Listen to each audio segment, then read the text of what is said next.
जय श्री गणेशाय नमः। जय श्री कृष्ण चैतन्य प्रभु नित्यानंद श्री अद्वैत गदाधर शिवासति गौर भक्तवृंद। हरे कृष्णा कृष्ण कृष्ण हरे हरे, हरे राम राम राम हरे हरे। श्रील प्रभुपाद की जय। श्रीमद् भागवतम स्कंद क्रमांक 1 अध्याय क्रमांक 9 भीष्मदेवांचे महानिर्वाण। श्लोक क्रमांक 31। विशुद्धया धारणया हता शुभ स्तदीक्ष यैवाशु गतायुधश्रमः निवृत्त सर्वेन्द्रिय वृत्ति विभ्रम स्तुष्टावजन्यम विसृजनार्दनम। अत्यंत विशुद्ध ध्यानस्थितीत भगवान श्रीकृष्णांकडे दृष्टी लावून ते सर्व पार्थिव अशुभापासून मुक्त झाले आणि बाणांच्या घावामुळे त्यांना होणाऱ्या शरीराच्या वेदनाही विश्राम पावल्या। अशा प्रकारे त्यांच्या इंद्रियांच्या सर्व बाह्यवृत्ती थांबल्या आणि आपल्या देहत्यागाच्या समयी त्यांनी ध्यानाद्वारे सर्व जीवांचे नियमन करणाऱ्या इंद्रियातील परमेश्वराची स्तुती केली। तात्पर्य: आपले पार्थिव शरीर ही भौतिक शक्तीची देणगी आहे। त्या पार्थिव शक्तीला पारिभाषिक शब्द माया असा आहे। या भौतिक शक्तीशी मनुष्य आपले स्वत्व जोडतो, कारण परमेश्वराशी असलेल्या आपल्या चिर संबंधाची त्याला विस्मृती झालेली असते। भीष्मदेवासारख्या अनन्य भक्ताच्या बाबतीत ही माया भगवान श्रीकृष्णासमक्ष तात्काळ नाहीशी होते। भगवान श्रीकृष्ण सूर्यासारखे आहेत, तर माया अंधकारासारखी आहे। सूर्य असताना तेथे घोर अंधार राहणे शक्यच नाही। त्यामुळे भगवान श्रीकृष्ण तेथे येऊन पोचताच तेथील भौतिकतेचे सर्व प्रदूषणच नाहीसे झाले आणि त्यामुळे आपल्या इंद्रियांच्या वृत्ती भौतिक गोष्टीपासून आवरून भीष्मदेव इंद्रियातीत अवस्थेत जाऊ शकले। मूलतः जीव व इंद्रिये ही शुद्धच असतात। भौतिकतेच्या संसर्गामुळे इंद्रियांना अशुद्ध आणि अपूर्ण कर्म करावे लागते। तथापि श्रीकृष्णांच्या संबंधात पुन्हा आल्यानंतर इंद्रिये पार्थिवतेच्या संसर्गापासून मुक्त होतात। भगवंतांची उपस्थिती असल्याने भीष्मदेवांना अशी इंद्रियातीत स्थिती मृत्यूपूर्वीच प्राप्त झाली। भगवान हेच सर्व जीवांचे अंतिम नियंते आणि हितकर्ते आहेत। वेदांचा हाच अंतिम निर्णय आहे। सर्व नित्य जीवांमध्ये तेच एक परम नित्य जीव आहेत।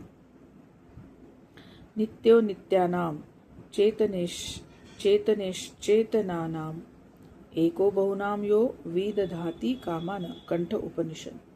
ते एकटेच सर्व जीवांच्या सर्व प्रकारच्या आवश्यकता पूर्ण करतात।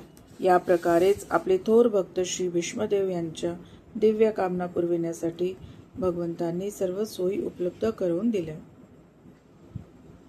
भीष्मदेवांनी पुढील प्रमाणे त्यांची स्तुती केली।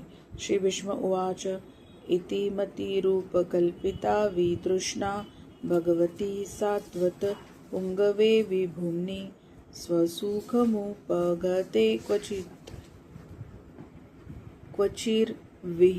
क्वचिर्दीर हतुम क्वचित विहर्तुम प्रकृतिमुपेयुषी यद्भव प्रवाह। श्री भीष्मदेव म्हणाले, आत्तापर्यंत माझे विचार, भावना, इच्छा या विविध विषयात आणि विहित कर्मात गुंतलेल्या होत्या। त्या आता मला सर्वशक्तिमान भगवान श्रीकृष्णांच्या चरणी लावू द्या। ते स्वसमाधानी आहेत। त्यांच्यापासून ही भौतिक सृष्टी निर्माण झाली आहे। ते भक्तांचे मार्गदर्शक असल्यामुळे कधी कधी या भौतिक जगात अवतरित होऊन दिव्य सुखाचा आस्वाद घेतात। तात्पर्य: भीष्मदेव श्रेष्ठ राजकारणी होते। कुरु राजवंशांचे प्रमुख होते। थोर सेनापती होते, तसेच क्षत्रियांचे नेते होते। त्यांच्या मनात अनेक गोष्टींविषयी विचार चालत असे। त्यांची बुद्धी, भावना, इच्छा विविध विषयात संलग्न असे। आता शुद्ध प्रेममय भक्ती घडावी म्हणून त्यांना विचारशक्ती, अनुभवशक्ती आणि इच्छाशक्ती या सर्वच पूर्ण रूपाने परमचेतन भगवान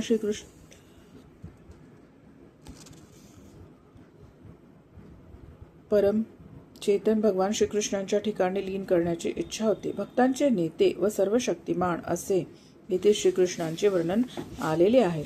जरी ते स्वतः मूळ भगवंत आहेत, तरी आपल्या शुद्ध भक्तांना प्रेमभक्तीचे वरदान देण्यासाठी ते या भूलोकात अवतीर्ण होतात. कधी ते आपल्या मूळ रूपात येतात तर कधी श्री चैतन्य महाप्रभूंच्या रूपाने अवतीर्ण होतात.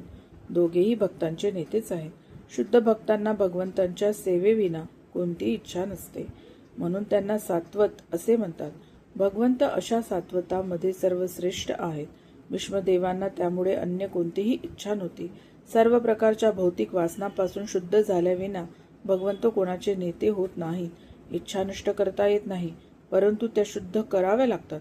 भगवद्गीतेत स्वतः भगवंत सांगतात की जो भक्त निरंतर त्यांच्या सेवेत रममाण झालेला असतो त्याच्या अंतःकरणात राहून ते त्याला मार्गदर्शन करतात.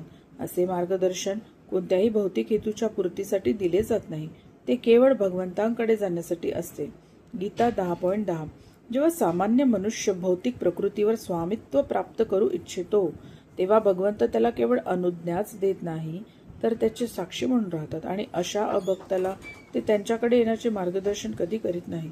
भक्त आणि अभक्त अशा वेगवेगळ्या जीवाशी परमेश्वराच्या असलेल्या संबंधात हे अंतर आहे. ज्याप्रमाणे राजा स्वतंत्र नागरिकावर आणि बंदिवानावर राज्य करतो त्याप्रमाणे भगवंत सर्वच प्राणीमात्रांचे नियंता आहेत, परंतु त्यांचे भक्ताशी आणि अभक्ताशी असलेले संबंध मात्र वेगवेगळ्या प्रकारचे असतात. अभक्त लोक परमेश्वराकडून मार्गदर्शन घेण्याची कधीच काळजी घेत नाही, त्यामुळे भगवंत त्यांच्या बाबतीत स्वस्थ असतात. तथापि ते त्यांच्या सर्व हालचाली पाहत असतात आणि त्यांना त्यांची शुभाशुभ फळेही देत असतात. भक्त या लौकिक चांगल्या वाईटाच्या पलीकडे असतात. ते दिव्यत्वाच्या मार्गावरचे पथिक असतात, त्यामुळे त्यांना भौतिक इच्छाच उरलेल्या नसतात. भक्ताला हे पुरेपूर माहीत असते की भगवान श्रीकृष्ण हेच आदिनारायण आहेत. भौतिक सृष्टी ज्यांच्यापासून उगम पावते ते कारणोदक विष्णू हे श्रीकृष्णांचे स्वांश रूप आहेत. भगवंतांनाही आपल्या निष्ठावंत भक्तांची संगती हवीच असते व त्यांच्यासाठी ते पृथ्वी तलावर अवतीर्ण होतात आणि त्यांना संजीवन देतात. ते केवळ स्वतःच्या इच्छेनेच अवतार धारण करतात. ते भौतिक प्रकृतीच्या बंधनात नाहीत, म्हणून तेथे त्यांना विभू असे म्हटले आहे, कारण त्यांच्यावर भौतिक प्रकृतीच्या नियमांचे बंधन चालत नाही.